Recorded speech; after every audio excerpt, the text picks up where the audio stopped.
Le livreur de pizza vient d'appeler, il dit qu'il va être un petit peu en retard. Il s'est fait attaquer par 4 tortues qui pratiquaient les arts martiaux et un rat en peignoir.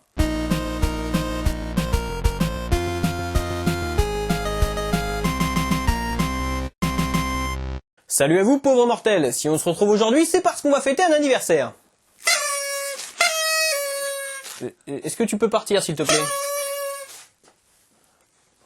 Car oui, cette année, les Tortues Ninja fêtent leurs 30 ans, et si comme moi vous êtes né dans les années 80 ou même 90, de la tortue, vous avez dû en bouffer.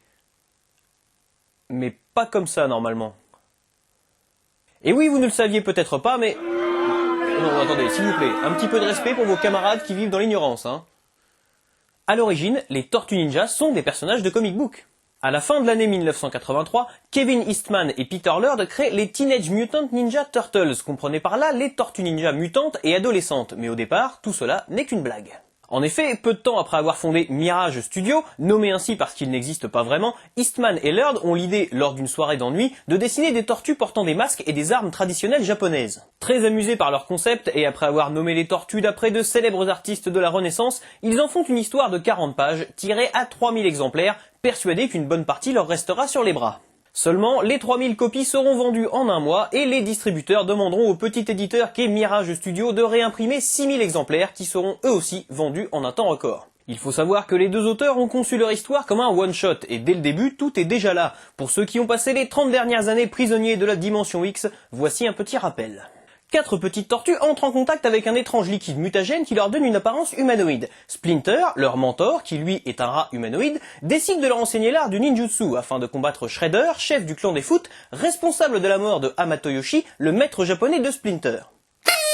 Le rat nommera les tortues Raphaël, Donatello, Leonardo et Michelangelo, chacune ayant des traits de caractère qui lui sont propres. Vous suivez toujours ? Le premier numéro, sorti en mai 1984, est dédié à Jack Kirby et Frank Miller, deux artistes dont l'influence se ressent clairement dans le style graphique et narratif de Eastman et Laird. Cependant, si certains présentent parfois le premier numéro des Tortues Ninja comme une parodie de Ronin ou du Daredevil de Frank Miller, il faut tout de même relativiser les choses.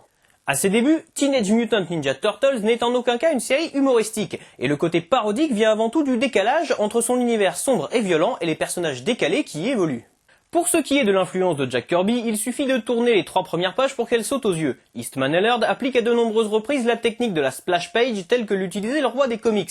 Comprenez par là une première page pleine qui vous plonge au cœur de l'action, suivie d'une double page donnant une vue d'ensemble de la situation. L'œuvre de Jack Kirby aura également une très forte influence sur l'univers riche en créatures étranges que développeront Eastman et Laird au fil des numéros. Face au succès des Tortues Ninja, les lecteurs attendent maintenant une suite, ce que Kevin Eastman et Peter Laird n'avaient absolument pas prévu. Il faudra donc attendre octobre 1984 pour qu'un second numéro puisse voir le jour. C'est dans ce second numéro qu'apparaît pour la première fois April O'Neil, alors assistante du scientifique Baxter Stockman, créateur des mousseurs, robots chasseurs de rats qu'il compte en fait utiliser pour détruire la ville. En parallèle, Eastman et Laird développent les micro-séries, dont chaque numéro est consacré à l'une des tortues. C'est dans le premier, centré sur le personnage de Raphaël, qu'apparaît pour la première fois Casey Jones. Dès lors, l'univers des Tortues Ninja n'aura de cesse de s'étoffer. On en apprendra un peu plus sur le mutagène, la firme TCRI, et on découvrira de nouveaux personnages, tels que les Utroms, les Tricératons ou le Fugitoïde. La série connaîtra plusieurs relaunchs, d'abord chez Image dans les années 90, puis chez IDW dans les années 2000. D'ailleurs, jusqu'en 2001, le nom de Michelangelo comportait une faute. Il a longtemps été écrit à tort avec un A. Enfin, pas à la fin, hein, sinon ça fait Michelangela. C'était au milieu, le A. Je sais ce que vous êtes en train de vous dire, hein. Il nous fait chier à parler de comics, il pourrait parler d'un truc qu'on connaît, et vous avez raison. Alors je suis sûr que comme moi, beaucoup d'entre vous ont découvert les Tortues Ninja avec le dessin animé de 1987. Dessin animé dont vous avez sans doute fait une œuvre sacrée, et je vais vous dire pourquoi c'est mal. Aujourd'hui, on ne peut plus toucher à une œuvre culte sans essuyer une salve de critiques avant même d'avoir montré ne serait-ce qu'une infime partie du résultat final. C'est d'autant plus dommage dans le cas des Tortues Ninja que l'image que beaucoup d'entre vous ont de ces personnages vient du dessin animé de 1987 et qu'elle est donc totalement biaisée. Vous ne le saviez peut-être pas, mais... Dans le comic book d'origine, toutes les tortues ont un bandeau rouge. C'est au dessin animé de 1987 que l'on doit d'avoir fait une distinction de couleur entre elles. En fait, si Leonardo est bleu, Raphaël rouge, Michelangelo orange et Donatello violet, c'est juste parce que les enfants sont bêtes et qu'ils n'auraient pas pu les différencier autrement. Ben oui, c'est bien connu, les enfants sont complètement cons. Autre différence majeure, dans le dessin animé, Splinter n'est pas le rat domestique de Hamato Yoshi, mais Hamato Yoshi lui-même, transformé en rat par le mutagène. Le personnage de Krang n'existe pas tel quel dans le comic book. Il s'agit en fait d'une adaptation de la race alien des Utroms. Il a été spécialement créé pour le dessin animé, tout comme les personnages de Bebop et Rocksteady. Et il ne s'agit là que des différences les plus flagrantes avec le comic book d'origine. Cela dit, ça n'empêche pas ce dessin animé d'être vraiment bon et d'avoir été le plus regardé des États-Unis. Il a même eu droit à une adaptation en comics chez Archie, on peut dire que la boucle est bouclée.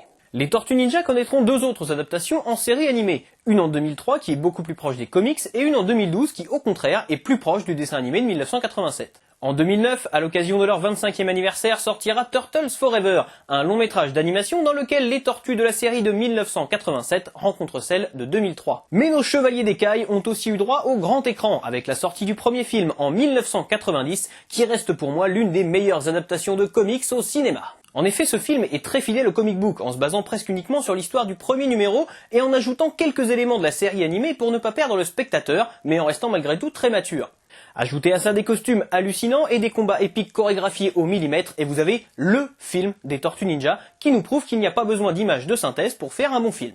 Les deux suites, sorties en 1991 et 1992, sont largement dispensables, car même si elles restent de sympathiques divertissements, elles n'égaleront jamais le premier volet. Il faut ensuite attendre 2007 pour retrouver les Tortues Ninja au cinéma dans TMNT, un film d'animation en images de synthèse, donc en fait personne n'a tiré de leçon de ce que j'ai dit juste avant. En 1997, alors que la licence s'essouffle, Saban décide de lancer une série télé ayant pour héros nos reptiles préférés, Tortues Ninja, la nouvelle génération. On doit entre autres à Saban la licence Power Rangers, qui pour rappel sont des Sentai japonais dont les scènes à visage découvert sont retournées avec des acteurs américains. Et bien afin de promouvoir cette nouvelle série, les producteurs organiseront une rencontre entre les Power Rangers et les Tortues Ninja. Dans l'espace. On découvrira dans Tortues Ninja, la nouvelle génération, une cinquième tortue, Vénus de Milo, une Tortue Ninja femelle, qui, contrairement aux autres, ne porte pas un nom d'artiste mais un nom d'œuvre d'art. Au final, tout ça n'a plus aucun sens et la série tombera définitivement dans l'oubli après seulement 2 saisons.